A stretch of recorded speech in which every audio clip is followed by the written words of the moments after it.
What's going on, guys? Big welcome to you all to our channel. We are Team Crushing the Meta. You're back with D-Boy, and I'm here for you guys with the Nubatama deck profile.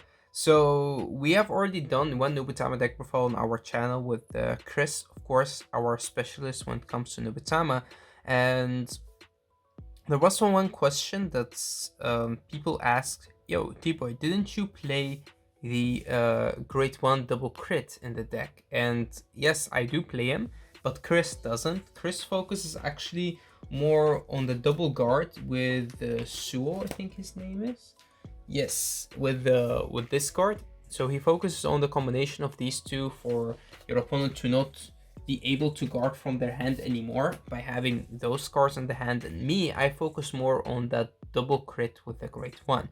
So yeah, let's get into the deck profile, talk a little bit about the deck and just go through it. It's similar build, but a little bit different. So this would be another deck profile as the one we did on Corridor on our channel, just to go through another premium deck that I myself enjoy playing a lot.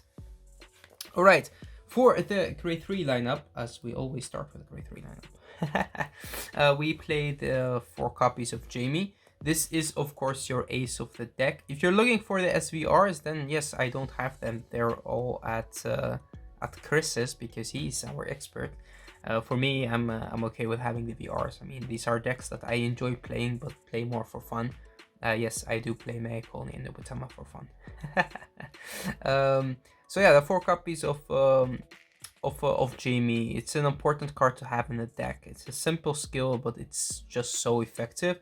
There are another build that you could make with the deck that I'm also thinking about making, maybe especially with the new support, and that is with not playing Jamie, but playing of course your Rena, and then you combine Rena with the new Elemental, which is this card. And by playing these two combined, Rena and this card, you kind of actually have the same effect as playing Rena, but then in a different way, let's say. And some people do not expect you to not play Jamie, so they expect you to play to not play Rena. And with that, they kind of empty up their hand, and that's good if you're playing Rena. So you could go both ways, but I think with the new supports, I would build more of a Rena deck than the Jamie deck. But for now, of course, we have Jamie at 4. Next card that we have in the deck, which is most of the time your first right target, we have to go with 4 copies of Magatsu Storm. Again, this is kind of the same as Chris's, as we both tested the deck at the same time, and we came up actually with a lot of the same conclusions. But last but not least, I still play 1 copy of Zanki in the deck. I'm still looking for the 1 SP, couldn't find it yet, but yeah, Zanki at 1 is very good. Especially your right targets would be like you ride first into Magatsu Storm, then ride into Jamie, and then at that finishing turn you ride first into Zanki to just get 1 more card off their hand and just finish them off. So it's a very devastating deck to play against, of course. For the grade 2 lineup, we're actually going very simple. We have the 4 Gale, 4 Zanki, or Zangatsu, and then 4 copy of Ungai. Pretty much it.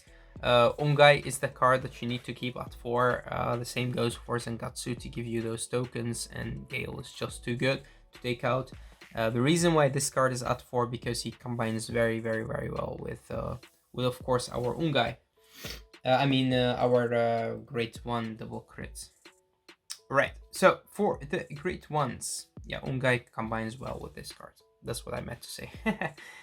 For the Great Ones, of course, we have our countercharger, the MVP when it comes to having an MVP in this deck, especially the one who gives you the countercharges, gain power whenever he's called. So even when you recall him with your stride, you can still use his ability. Is such a good card, and I still don't understand how this card is just a rare. Should have been the double rare of the set, or maybe even a triple R. But yeah, it's very effective, very good. You get him off in the early game and you use him later in the late game. It will always be a good card, and you just don't want to lose it.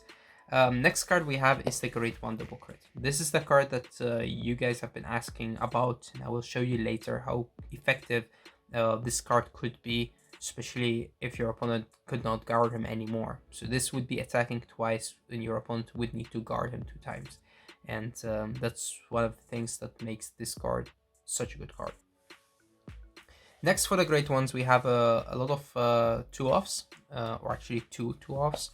We have the on right, if he hits, you draw, and he gain power if you have the tokens on the field, and we have the token creator. So pretty much we play 2-on-2 because yeah, this is definitely a good card, but it's so soul blast heavy that you sometimes get it off once a game, or sometimes even not.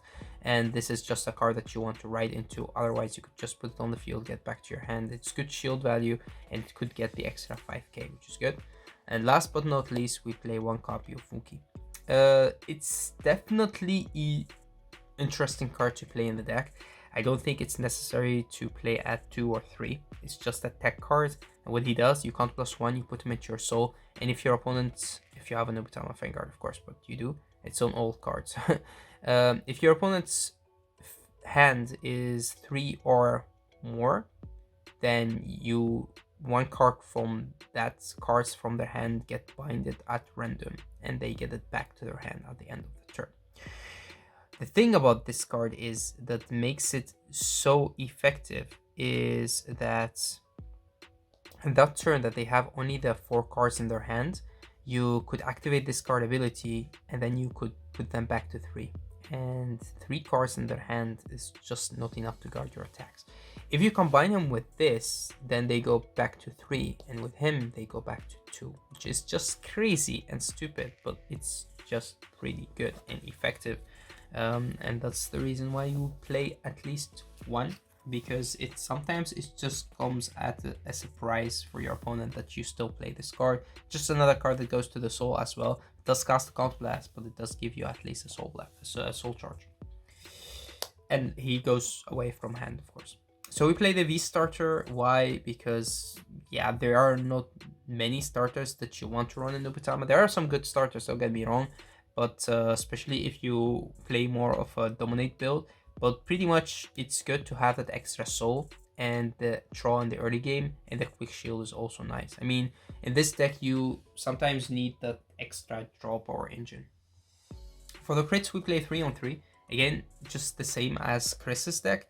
It's very similar because it is in my eyes and his eyes also the best build to do. You do need the soul, and the more power on your Vanguard is always good, but you also need to stride, because in this deck you also don't play stride folders, and that's why we play the 3-on-3, so the 6 crits, and then of course we'll play 6 draws. So 2 vanilla draws, doesn't matter which art you like more, as long as they are from V. I think that's better than playing G with a skill. And then of course we play the PGs. So there are some from G that could go to the soul, give power to a Vanguard, which is also good because you gain that extra soul if needed. But I like the one from V more. For the heals, we just go 2-on-2. That's understandable because the deck needs the soul charge and the counter charge, of course. For the Strides, we play 2 copies of the new Stride. An amazing card. This card gives the deck so much utility. You could attack more attacks during the turn.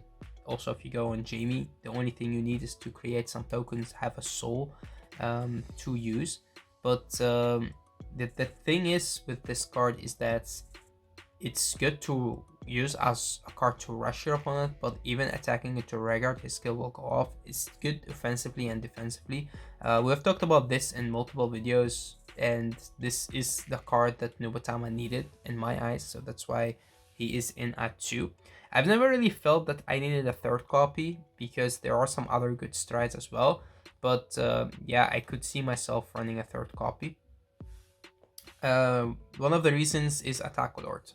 When this card came out, he became less effective or less good or less needed, but sometimes you still go into him. So there is a difference between these 2 cards.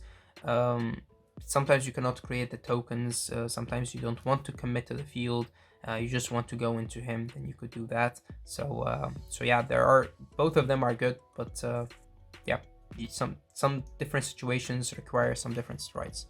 2 copies of Minion Lords is still an amazing card to have in the deck. I myself will always be a big fan of Minion Lord, and he could be your finisher. So yeah, definitely play at least the 2 copies. I mean, you could not play 1.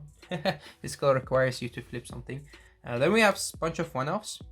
We play 1 Mukuro as he clears your opponent's field, especially with Jamie. It's an important card. 1 copy of Drachma. Of course, always keep him in. He is a very good finisher. And 1 of your Nation Stride, as he is still, in my eyes, a very good first stride, especially if you don't want to pressure your opponent too much with this card. Reasons are that you could stride for free, so you could afford to rewrite into your grade 3s without really having to think about what you want to throw away for strides. Then, last but not least, we play 2 copies of Cyclone. We do know that Cyclone doesn't work with the token, which is actually stupid. This card should have, they should have worked together, but because he has the continuous ability, it doesn't work. Which is, in my eyes, very, very, very stupid, because the continuous ability just said it cannot attack, cannot intercept from the back row. Oh, it can intercept from the back row, I mean, which is kind of a skill. Yes, agree. But yeah, it's just stupid. The thing is, with this card, you play at 2 Cyclone because you play the vanilla grade 1. And when you flip the second Cyclone is actually when you go the second time into your new stride. So you'll be on your first turn, you're pressuring your opponent, you attack them with this, and the second time you go into him, you flip the second Cyclone, and then this guy will be at 13 because they give both extra 5k. And with 13, you could hit your opponent's Vanguard easily. Another thing that you could do, if you could not flip the 2, or if you want to finish your opponent earlier, or you just don't want to use that, what you could do is, you could of course always combine him with Ungai. That's why Ungai is in this deck, because using these together will not give him power anymore, because he first get the power from these, so he go to 13, but sometimes he just go to 8, and then Ungai will set him back at 11. But because Ungai sets also your opponent's Vanguard at 11, it's enough, because as long as you hit, they lose, because normally they could not take that much damage. So that's one of the things that makes this deck such a good deck, is because you focus more on him hitting at least once in that turn, and that's sometimes more than enough to finish your opponent off.